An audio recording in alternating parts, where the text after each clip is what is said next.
Je m'appelle Alice Leroy, j'ai passé 6 mois en Afrique du Sud à Rhodes University et après j'ai fait mon stage dans un festival de cinéma en Écosse à Édimbourg. Bonjour, je m'appelle Mathilde Le Mercier, j'ai été en 3e année en Afrique du Sud pendant 1 an, un semestre à Rhodes University à Grahamstown et un semestre en stage à Johannesburg.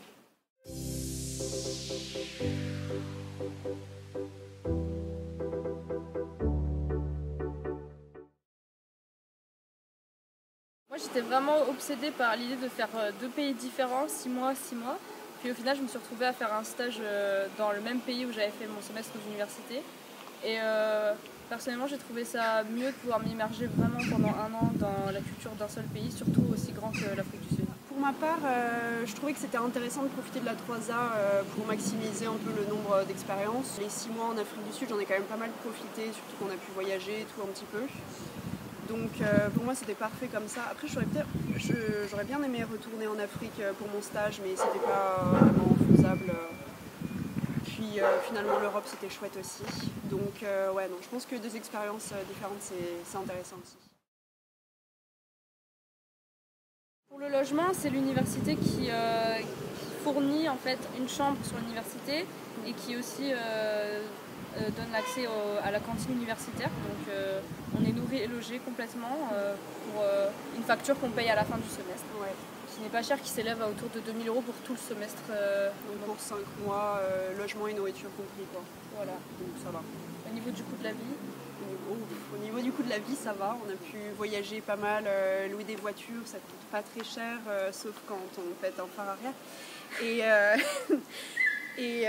Oui, non, au niveau logement, enfin les auberges de jeunesse n'étaient pas très chères non plus, donc on a pu pas mal voyager. Après, la nourriture coûte vraiment pas grand-chose non plus dans les supermarchés. C'est vraiment très très accessible. C'est environ 2 fois moins cher qu'en France pour tout ce qui est nourriture. Ouais. 2 fois moins cher, 2-3 fois. Donc on vit bien. À l'université, oui. On est arrivés, on était quelques internationaux, on était peut-être une petite quinzaine, donc au début c'est toujours un peu rassurant d'avoir un groupe d'internationaux. Après, avec les gens de la fac, on a pu quand même rencontrer pas mal de gens.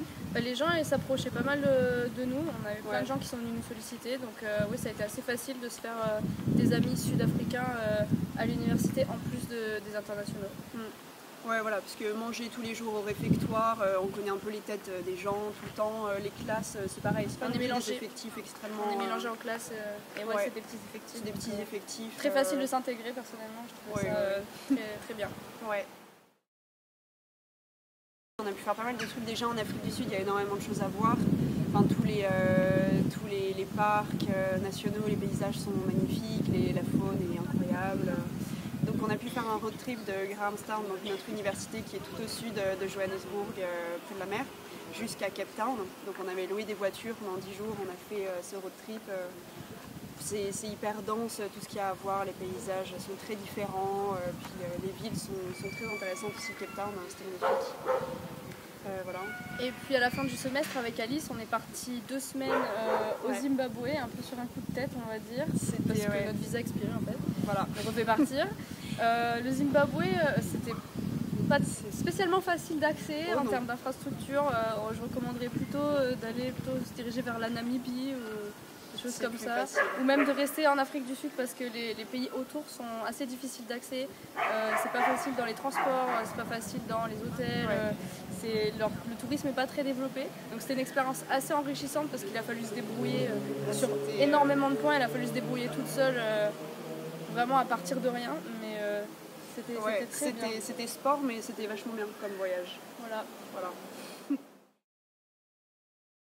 Alors, une expérience assez incroyable qu'on a vécue toutes les deux. Du coup, on était au Zimbabwe dans un parc naturel assez fou. C'était Matopo, je crois. Matopo, ouais. Vers le sud-ouest du Zimbabwe, enfin bref.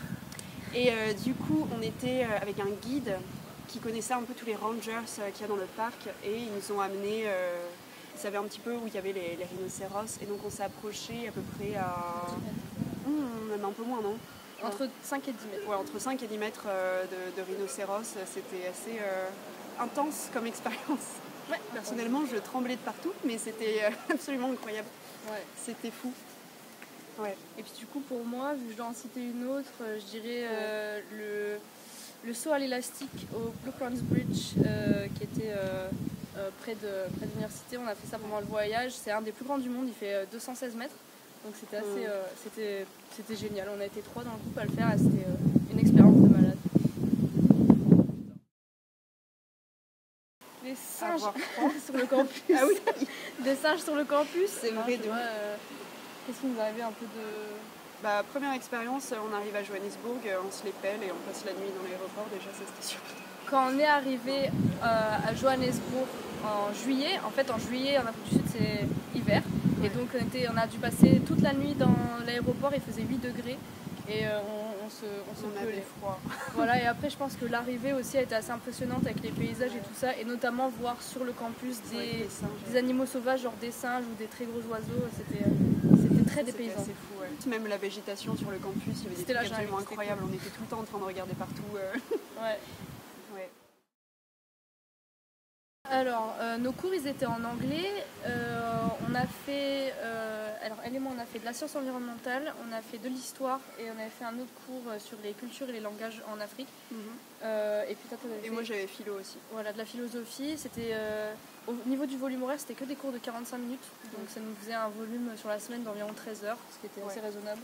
Et on avait chaque cours 45 minutes par jour en gros, donc en fait on avait 3 heures de cours à peu près par jour, mais c'était tout le temps les mêmes. Ouais, moi j'avais cours que le matin par exemple.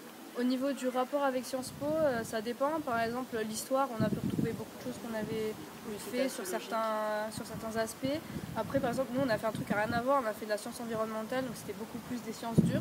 Mais moi, par exemple, ça pourra me servir dans mon mémoire. Donc, Sciences Po avait accepté. Et puis après, ça s'en rapprochait un petit peu dans le sens où elle parlait un petit peu de politique, de politique à l'échelle un peu internationale aussi. Voilà, donc on est assez libre entre l'université et Sciences Po de choisir nos cours. Il faut s'y prendre très en avance pour le visa parce que c'est une procédure qui prend beaucoup de temps et l'Afrique du Sud ils sont très très stricts avec l'immigration, donc vraiment allez-y sur place, allez à l'ambassade à Paris parce que sinon c'est juste impossible. Nous on l'a reçu notre visa la veille de notre départ. Toi c'était pas le jour même, je me rappelle que toi c'était encore plus tard que moi. C'était tendu quoi. Ouais. Et on a un pote français qui pour le coup l'a pas eu à temps et qui a dû prendre un autre avion plus tard quoi. Voilà donc bon. Au niveau des procédures administratives, il faut s'y prendre à l'avance. Alors en fait sur Grahamstown c'était assez sécurisant dans le sens où le campus est assez grand et assez sécurisé. T'as des patrouilles qui passent un petit peu, puis c'est assez fermé, enfin pas vraiment fermé, mais genre il n'y a que les étudiants qui vont sur le campus. Donc au final on se retrouve qu'avec des étudiants, donc il n'y a pas trop de problèmes d'insécurité et tout ça. Après dans la ville en elle-même, c'est pas une ville qui est très très grande. Faut pas sortir la nuit, éviter de se balader seul la nuit, en tout cas de jour ça va encore, même si moi je me sentais relativement en sécurité. Après quand on voyageait par exemple à Cape Town, dans des plus grandes villes, bon là faut faire un peu plus attention, il y a beaucoup plus de monde, c'est quand même pas mal de se balader en groupe, de pas montrer des signes extérieurs très clairs de richesse, ou faut être un minimum intelligent. Et tout se passe très bien, quoi. Enfin, voilà. En ce qui concerne Johannesburg, c'est la ville la plus dangereuse du pays. Donc si vous y retrouvez, de toute façon, vous aurez, si vous êtes en stage, vous aurez un rendez-vous sûrement à l'ambassade pour avoir un briefing de sécurité. Ça rend parano les premiers mois, les 2 premiers mois à peu près, puis après on s'habitue. De toute façon, c'est des habitudes, c'est des réflexes à prendre. Oui, c'est dangereux, oui, il y a des risques, on vous donnera les chiffres, mais de toute façon, une fois que vous avez les bonnes habitudes, il n'y a pas de raison que vous fassiez agresser ou quoi que ce soit. L'Afrique du Sud, ça peut paraître un peu, ça peut rebuter un peu, parce que c'est dangereux, parce que c'est loin, parce que machin, mais c'est vraiment un pays, je pense, en termes d'histoire, de politique, de diversité, c'est hyper impressionnant. Ouais. Donc foncez vraiment ceux qui veulent y aller, foncez. Puis si vous cherchez une destination anglophone mais qui ne fait pas partie de l'Occident, genre États-Unis et tout ça, c'est parfait quoi. Niveau dépaysement, c'est le top.